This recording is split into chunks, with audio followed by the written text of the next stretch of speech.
கொத்தி வச்ச மல்லிகை மொட்டு பூத்துருச்சு வெக்கத்தை விட்டு பேசி பேசி ராசியானதே மாமன் பேர சொல்லி சொல்லி ஆளானதே ரொம்ப நாளானதே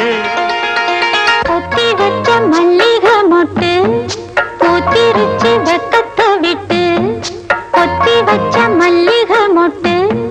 பூத்திருச்சு வெக்கத்தை விட்டு பேசி பேசி ராசியானதே